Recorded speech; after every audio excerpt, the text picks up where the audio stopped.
Why do some people and companies seem to change effortlessly, while others stay stuck in the same patterns for years?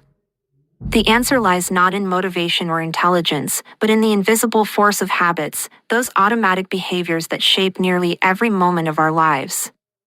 In The Power of Habit, Pulitzer Prize-winning journalist Charles Duhigg reveals the science behind why habits exist, how they're formed, and how they can be changed. Drawing from neuroscience, psychology, and real-world case studies, from Olympic athletes to Fortune 500 companies, this book uncovers the hidden loops that govern our routines and decisions. Whether you're looking to break a bad habit, build a productive one, or transform your team or organization, this book offers a practical framework for lasting change. It's not about willpower, it's about strategy. With clarity and insight, Duhigg shows how small shifts in behavior can lead to extraordinary results over time.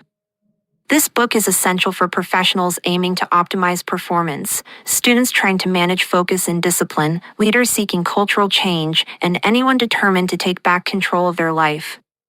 If you're ready to stop reacting and start rewiring, The Power of Habit is your starting point. Point 1. The habit loop, understanding the cycle of behavior.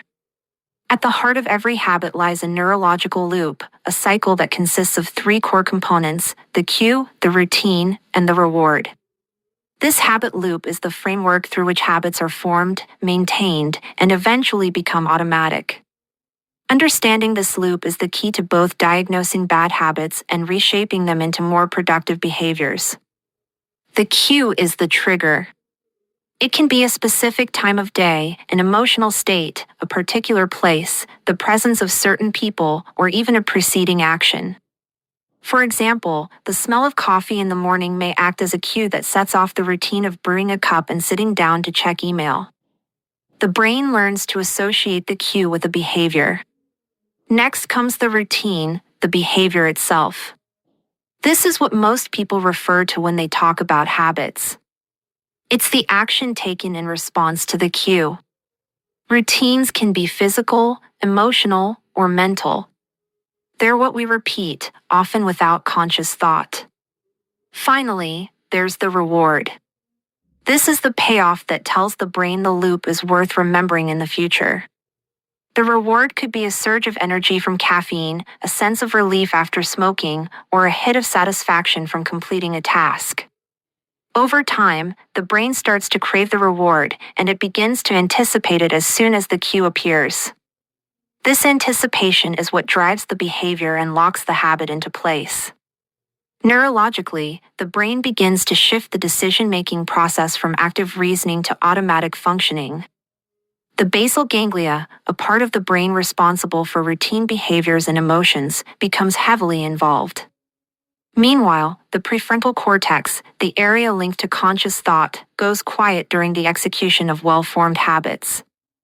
This is why habits can operate almost invisibly and feel so difficult to change. The brain literally stops thinking about them. This loop mechanism plays a subtle but powerful role in everyday decision-making. Many of the choices people think they're consciously making are actually habits triggered by familiar cues. For instance, someone might believe they're choosing to check social media during work breaks, but in reality, the action is automatically prompted by the cue of boredom or a lull in activity. The reward, often a small dose of social validation or entertainment, reinforces the cycle. Recognizing this loop, cue, routine, reward, is the first step to taking control of personal behavior. By isolating each component, it becomes possible to intervene and reshape existing patterns, rather than remaining at their mercy. Understanding the habit loop reveals that most behaviors are not fixed traits, but learned processes that can be understood, adjusted, and ultimately mastered. Point 2. The power of keystone habits. Not all habits carry the same weight. Some exert disproportionate influence, setting off a ripple effect across other areas of life. These are known as keystone habits, practices that, when changed, tend to unintentionally transform other habits and behaviors. They are the cornerstones of personal and organizational change. One of the most cited examples of a keystone habit is exercise. For many people, committing to a regular workout routine doesn't just improve physical health. It often leads to better eating habits, improved sleep, increased productivity at work, and stronger self-discipline in unrelated areas. Researchers have found that people who begin exercising tend to smoke less, drink less alcohol, use credit cards more responsibly, and become more patient with colleagues and family. Exercise doesn't cause these changes directly. Instead, it shifts self-perception. People begin to see themselves as someone who is capable of change and disciplined enough to follow through. Another case study comes from the world of business. When Paul O'Neill took over as CEO of the struggling Alcoa Corporation, he didn't start by focusing on profits, products, or market share. Instead, he focused on one thing: safety. He declared that Alcoa would become the safest company in America. At first, investors were confused. Safety seemed unrelated to earnings, but O'Neill understood the power of a keystone habit. As the company improved safety procedures, it was forced to streamline operations, improve communication, and increase accountability. The culture changed. Within a year, Alcoa's profits hit a record high. Why do keystone habits wield such power? They create small wins, achievements that build momentum and confidence. These wins help people believe bigger change is possible.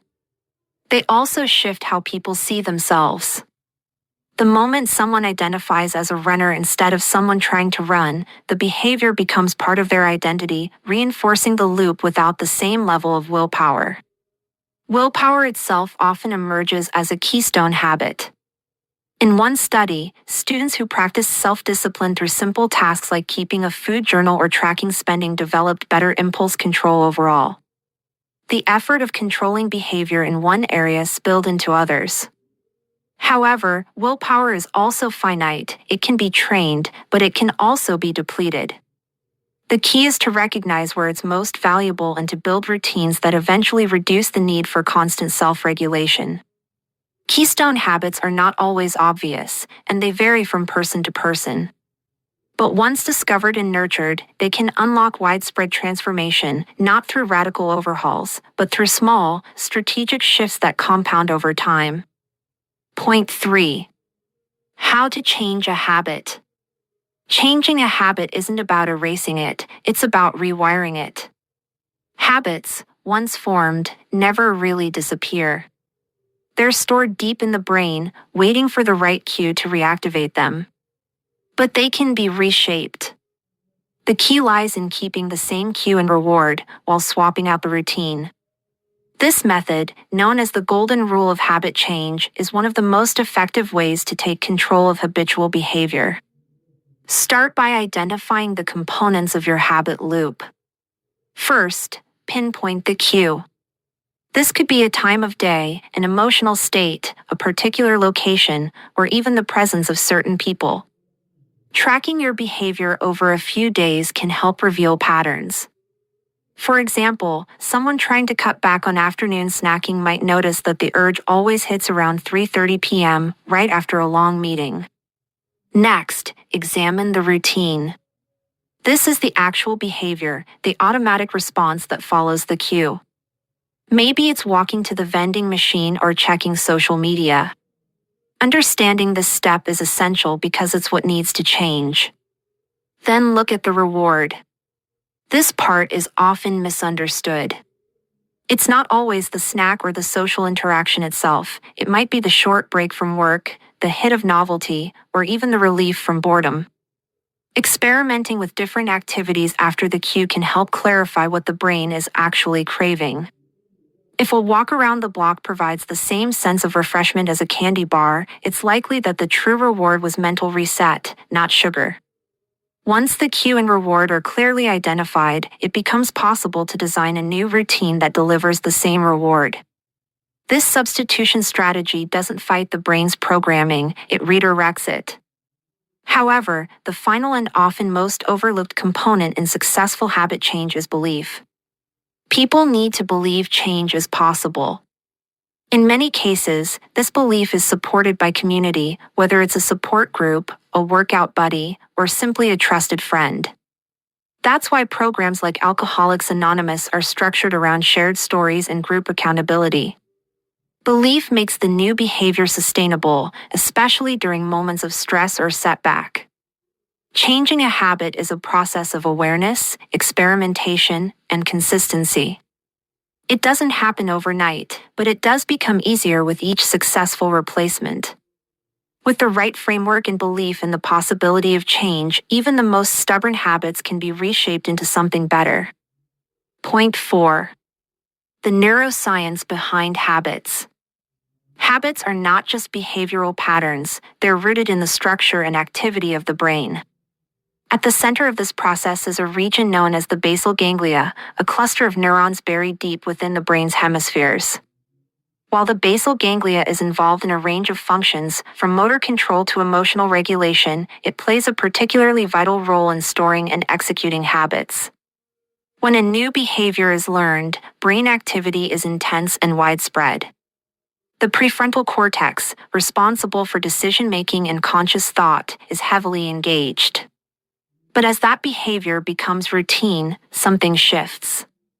The activity in the brain becomes more concentrated in the basal ganglia. The behavior transitions from a deliberate action to an automatic response. This neurological shift is what makes habits so efficient. The brain no longer has to expend as much energy to perform the task. Researchers have studied this shift through experiments with rats navigating mazes. At first, brain activity spikes as the rats try to figure out how to find the reward. But after repeated trials, once the path becomes familiar, activity decreases sharply, except for a burst at the beginning and end of the task. These bursts correspond to the cue and reward. The routine in the middle is performed almost unconsciously, evidence of the habit loop being encoded in the basal ganglia. This automation is a double-edged sword.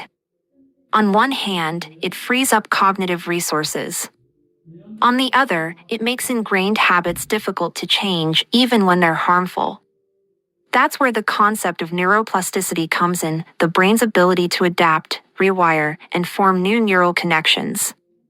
Although habits are deeply embedded, they're not fixed.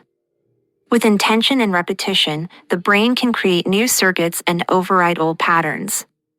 Neuroplasticity doesn't erase the old habit loop. Instead, it builds a new one alongside it.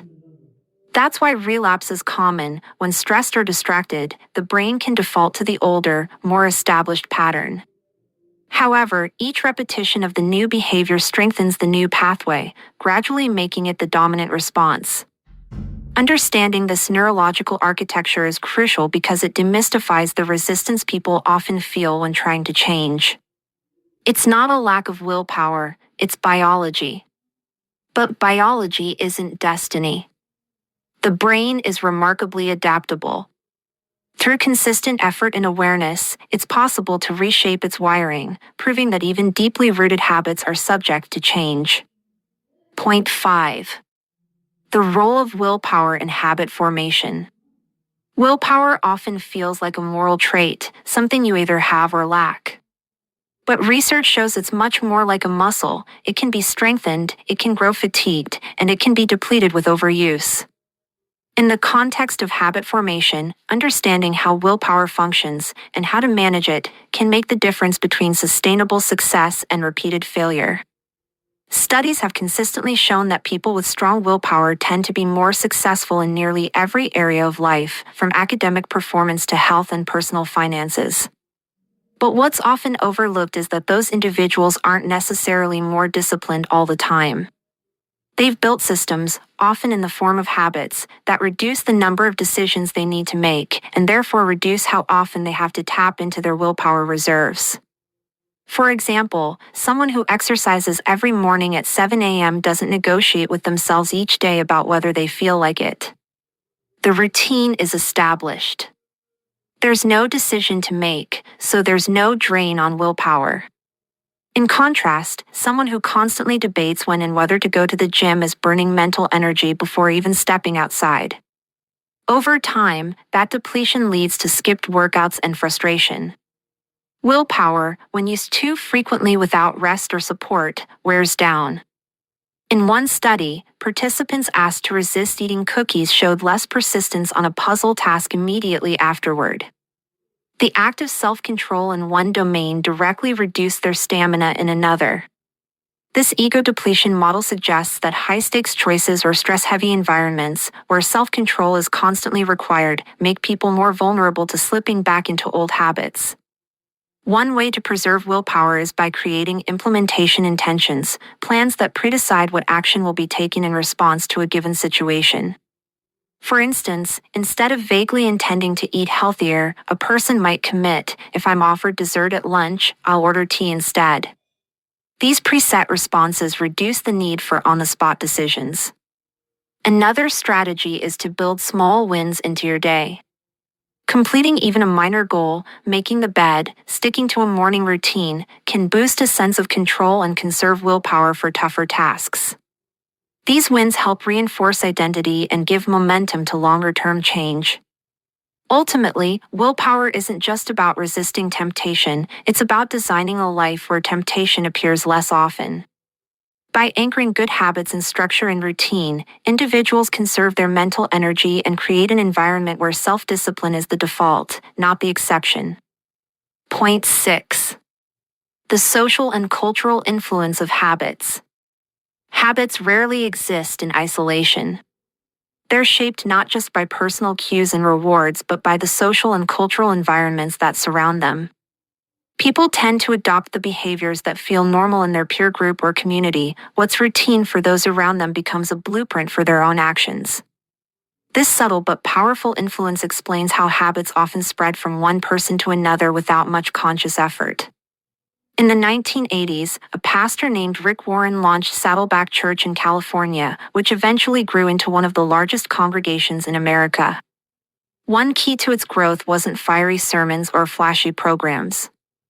It was the way Warren designed small group structures that embedded new habits into the culture of the church. Attending weekly services became only one part of a broader behavioral ecosystem. Members were encouraged to join home groups where prayer, service, and community engagement became shared expectations. People didn't just join a church, they joined a system of habits reinforced by others. The behavior wasn't imposed, it was absorbed through belonging. This pattern shows up in more secular spaces as well. Consider the rise of running groups or fitness challenges. While running is an individual activity, many people find their habit solidifies only when it becomes a social identity. I'm part of this group, or we meet every Saturday. The cue isn't just the time or place, it's also the sense of connection. The reward goes beyond endorphins, it's the feeling of being seen and supported. Social networks also influence habits in more indirect ways.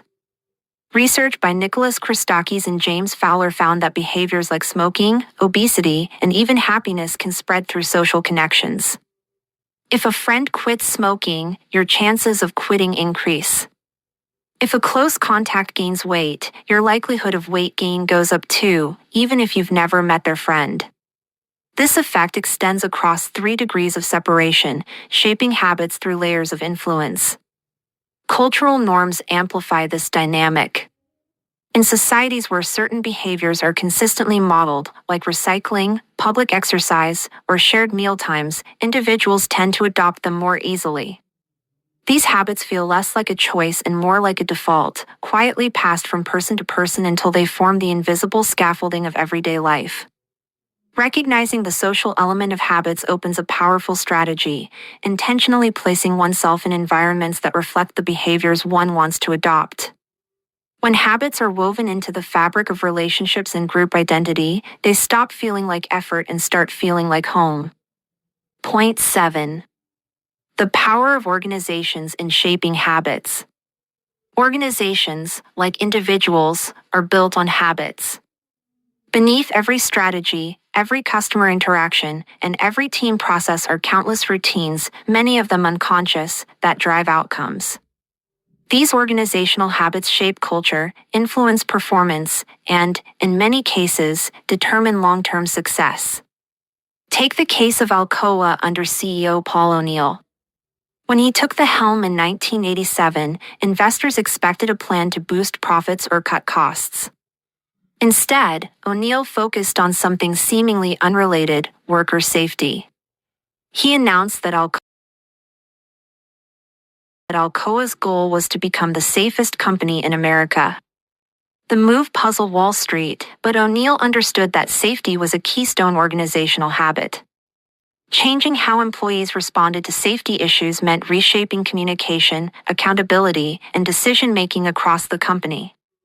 Under this focus, workers at all levels became more engaged. Floor managers had to report injuries immediately and propose solutions. Open communication became routine. Silos broke down. Departments started collaborating more effectively. As safety improved, so did productivity and quality. Within a year, profits reached record highs. O'Neill's strategy worked not because safety was profitable in itself, but because it triggered a chain reaction of better habits throughout the company. Another example comes from Starbucks. The company trains employees, especially frontline baristas, not just in how to make coffee, but how to respond to stressful customer interactions. Starbucks teaches a system called the latte method: listen, acknowledge, take action, thank the customer, and explain what happened. These scripts become automatic responses, habits that kick in during moments of tension. Instead of relying on improvisation, employees fall back on a practiced routine. This consistency reinforces the brand's identity and improves customer experience. These stories highlight a core insight: organizational habits aren't just policies or procedures. They're embedded patterns of behavior that develop over time. Sometimes they're created deliberately, like in the case of Starbucks. Other times they emerge informally, through traditions, shared shortcuts, or unspoken norms. When leaders recognize the habits driving their organizations, they gain powerful leverage. By targeting key routines, whether it's how meetings are run, how feedback is given, or how decisions are escalated, they can reshape outcomes without sweeping overhauls. Just as with personal habits, change starts by identifying the cue, routine, and reward within the system. Organizational culture is the sum of its habits. When companies consciously design and reinforce the right ones, they don't just improve efficiency, they create environments where people thrive, systems align, and values become practice. Point 8. Transforming personal habits for success. Transforming personal habits begins with clarity, knowing not just what to change, but why it matters. Change is most effective when it's tied to identity and purpose, not vague aspirations. Instead of aiming to get fit, the goal might become be someone who values health. This subtle shift grounds habits in something deeper than short-term outcomes. The process starts with observation. Before replacing a habit, it's essential to understand its mechanics. Track when the behavior occurs, what triggers it, and what reward it delivers. For example, a tendency to check social media during work hours might not stem from a love of updates, but from a desire to take mental breaks. If the real need is rest or stimulation, that need can be met in other, more constructive ways, like a short walk, a few deep breaths, or switching tasks. Once the habit loop is mapped out: cue, routine, reward, the next step is experimentation. Identify new routines that satisfy the same reward. This isn't a one-time fix, but a process of trial and adjustment. Maybe swapping evening television with reading feels unsatisfying at first, but pairing it with a cup of tea or a favorite chair creates a more inviting ritual. Anchoring habits to specific cues helps lock them in. Morning routines are particularly effective because they set the tone for the day. A consistent trigger, like brushing your teeth or making coffee, can lead naturally into a new habit, such as writing, stretching, or journaling. The simpler and more defined the action, the easier it is to maintain. Complexity is the enemy of consistency. Accountability also strengthens commitment. Sharing goals with a friend, joining a community, or simply tracking progress can reinforce a sense of momentum. Small wins build confidence, and confidence supports persistence. It's not about perfection, it's about showing up regularly. Long-term success depends on designing an environment that supports change. This means removing friction where possible, placing gym clothes by the bed, keeping junk food out of sight, turning off notifications. When the path is clear, willpower isn't constantly tested. The habit becomes the default. Over time, these small choices add up. They shift identity and reshape self-image. You're no longer someone trying to build better habits. You are someone who already practices them. That transition from effortful change to natural behavior is where lasting success begins. Point 9. Why habits matter in the modern world. In a world that runs faster than ever, filled with information, demands, and distractions, habits quietly govern much of what people do, often more than conscious intention. From morning routines to purchasing decisions to workplace behaviors, habits operate beneath the surface, influencing outcomes with remarkable consistency. In this way, they aren't just personal quirks. They're foundational systems that shape success, health, and fulfillment in modern life. At the individual level, habits determine how energy and attention are spent. A person who automatically prepares healthy meals, organizes their priorities, or maintains regular exercise doesn't succeed because they're constantly exerting effort. They've built routines that conserve willpower and reduce decision fatigue. Over time, these small, repeated actions compound. What begins as a 10-minute walk turns into sustained fitness. A nightly reading habit evolves into deeper thinking and better sleep. Tiny behaviors, when consistent, create outsized results. Professionally, habits influence productivity far more than motivation alone. Successful people often structure their environments to remove friction and automate key behaviors, checking the calendar first thing in the morning, writing before answering emails, scheduling deep work time away from distractions. These routines, once established, allow for consistent output even during moments of low energy or stress. In this sense, habits become a form of insurance against the unpredictability of mood and circumstance. Organizations operate the same way. Culture is often nothing more than a collection of shared habits: how meetings start, how decisions are escalated, how feedback is given. When companies cultivate habits of transparency, focus, and collaboration, those traits permeate the organization without needing to be enforced constantly. Likewise, toxic habits, like blame shifting or avoidance, can corrode performance from the inside. In broader society, habits shape behavior on a massive scale. Public health campaigns that encourage hand washing, recycling, or seatbelt use succeed not just by informing people, but by embedding new norms into daily life. The power of habit lies not in force, but in subtle repetition and social reinforcement. The modern world presents an overwhelming number of choices each day. Habits offer a way to simplify, stabilize, and steer through complexity. They free up mental space for creativity, empathy, and big-picture thinking. When chosen deliberately and aligned with long-term values, habits don't just make life easier, they make it better. Through small, repeated actions, individuals and institutions alike can generate momentum toward meaningful change. That's why habits aren't just useful, they're essential. Point 10. Conclusion. Habits are the invisible architecture of everyday life. They shape how time is spent, how goals are pursued, and how challenges are met. As explored throughout this book, habits operate in loops: cue, routine, reward, and they live not just in behavior, but in belief, identity, and environment.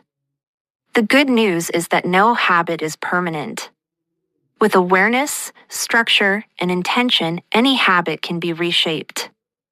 The most important lesson is this: change doesn't require perfection. It requires consistency and understanding. You don't need to overhaul your life overnight. Start with one pattern, one loop. Identify a cue. Experiment with routines. Discover the true reward. Replace the old behavior with a better one that still meets the same craving. Then repeat it until it becomes second nature. Belief plays a critical role. People are far more likely to sustain change when they believe it's possible and when that belief is reinforced by others. Whether through formal groups, close friends, or simply shared goals, community strengthens resolve. Habits rooted in identity and supported by connection endure. As you move forward, consider these questions. What is one habit that no longer serves you? What reward are you truly seeking when it shows up? What small, positive routine could meet the same need? Who in your life can support this shift? What environment will make it easier, not harder, to sustain? Lasting change often begins invisibly. A few quiet choices repeated each day. A shift in how mornings begin. A new way to pause under pressure. These small steps compound. Over time, they don't just change what you do, they change how you see yourself. Mastering habits isn't about willpower alone. It's about building systems that work even when motivation fades. It's about designing life with fewer friction points, more clarity, and stronger alignment between daily action and long-term purpose.